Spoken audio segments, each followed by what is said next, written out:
Sir आपने last time एक inflation को कंट्रोल करने की बात कही थी using CBDC. So the point is, and आपने कुछ टच बेस भी किया था कि saving bank interest rates can be equivalent to inflation को उससे तरीके से। सो माय पॉइंट इज कि अगर मान लेते हैं कि $100 ही बेसिकली यूएस में है for example as a money, so उसके इक्विवेलेंट ही सीबीडीसी में कन्वर्ट होगा। नॉट नेसेसरी, क्योंकि मैंने बताया ना, तभी तो वो प्रोग्रामेबल करेंसी की तरफ जा रहे हैं। अच्छा, तो पॉइंट है कि हो जी जी प्लीज। तो तो पहली बात तो हमें ये समझना जरूरी है कि जितना भी मनी इन सर्कुलेशन है, it hmm is different from the money printed. Always money print, मैंने इसका आंसर तभी एक्सप्लेन भी किया था। फ्रैक्शनल जो रिजर्व बैंकिंग सिस्टम है, उसका पर्पज ही इसलिए बनाया गया कि अगर आपने 100 रुपए छापे हैं आरबीआई ने, उस 100 रुपए को मल्टीप्लायर इफेक्ट से बैंकिंग सिस्टम में M3 सप्लाई बढ़ा सकता है।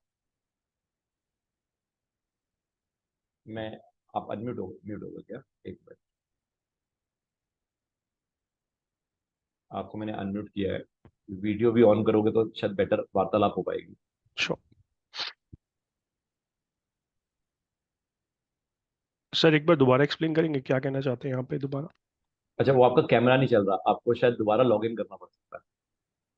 हाँ, अब चल रहा है। अब ठीक है सर। वो अभी आया था, फिर दोबारा चला गया, मेरे ओके, को लगता है कैमरे के ऊपर कुछ।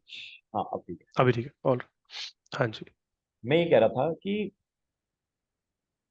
आप तो शायद सीए है ना? हाँ जी, हाँ जी।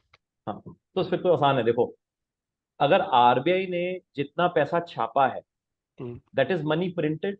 बिल्कुल। वो मनी प्रिंट करने के बाद जब बैंकिंग सिस्टम में आया, तो बैंकिंग सिस्टम ने एक आदमी से डिपॉजिट लिया हम्म, और कई लोगों को लोन दिया, मगर वो लोन भी तो बैंकिंग वायर के ट्रांजेक्शन पे ही है। करेक्ट। तो यानी कि 100 रुपए will get reflected more than 100 rupees at any given point in time.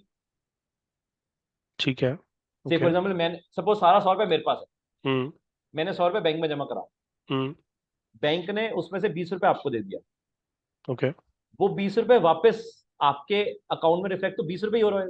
हम्म 20 रुपए उन्होंने सुधीर जी को दे दिया, उनके भी अकाउंट में 20 रुपए दिख रहा होगा। हम्म। 20 रुपए उन्होंने वैभव जी को दे दिया, उनके भी अकाउंट में 20 रुपए दिख रहा होगा। और 20 रुपए अश्विनी जी को दे दिया, और 20 रुपए बैंक ने अपने पास कैश रिजर्व रेशियो पे रखा। राइट। तो यानी कि 100 मेरा दिख रहा है, हम्म 60 रुपए आप तीनों के भी दिख रहे हम्म। हैं, या चलो 4 लोग हैं तो 180 रुपए दिख रहे हैं। समझ रहा हूँ। हम्म। यानी money in circulation is more than the money printed. Okay. उस लॉजिक से आप सोचो कि जो यूएस है, यूएस ने जो मनी प्रिंट किया है हम्म और जो मनी इन सर्कुलेशन है, दोनों में ही बवाल है। क्योंकि money in right. Circulation US में था ही नहीं। करेक्ट। मनी इन सर्कुलेशन उसने यूरो डॉलर सिस्टम के तहत बाहर एक्सपोर्ट्स। भेज दिया। करेक्ट। ठीक है ना? हम्म इसलिए उसको चैलेंज ये आएगा कि उसको यही नहीं पता होगा कि भैया फॉरेन हेल्ड जो मनी आया है, या लेटर से मेरे पास जो पैसा विद इन यूएस टेरिटरीज में लगा हुआ है, क्योंकि US has been an open economy.